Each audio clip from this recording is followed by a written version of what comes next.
Loué soit Jésus-Christ, sa paix soit avec vous. Les sources musulmanes elles-mêmes reconnaissent généralement que la rédaction du Coran s'est faite selon un processus en 4 phases.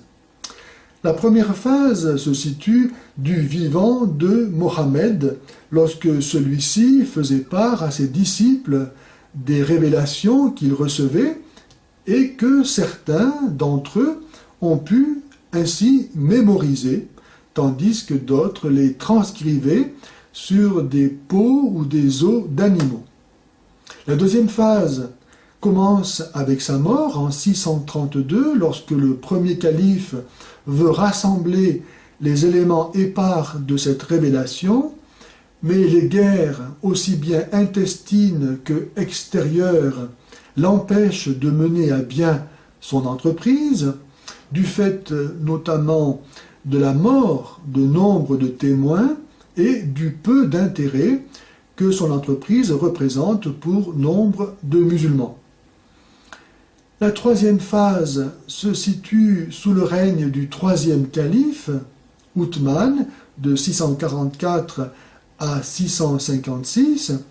qui, pour unifier le peuple qu'il dirige sous une seule et même loi, va vouloir établir un seul texte du Coran et pour cela va rassembler les différentes versions existantes et les fondre en un seul texte.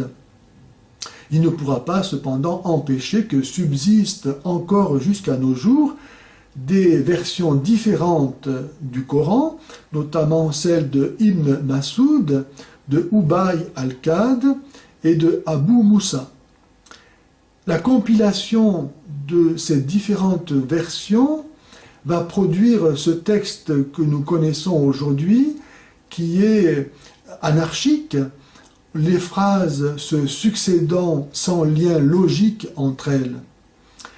La quatrième phase de rédaction sera celle de l'amélioration sous le califat de Mad al-Malik de 685 à 705 en vue d'homogénéiser l'orthographe, car les scribes sous le règne de Othman utilisaient une graphie rudimentaire qui n'empêchait pas différentes interprétations du texte et donc beaucoup de confusion, notamment parce qu'ils n'utilisaient pas de système de voyelles. Donc sous le règne de Mad al-Malik, on va chercher à homogénéiser l'orthographe, à éviter les confusions et les omissions. Tout ceci pour dire en conclusion que le texte que nous avons aujourd'hui est bien loin d'être celui qu'aurait reçu de l'archange Gabriel Mohammed.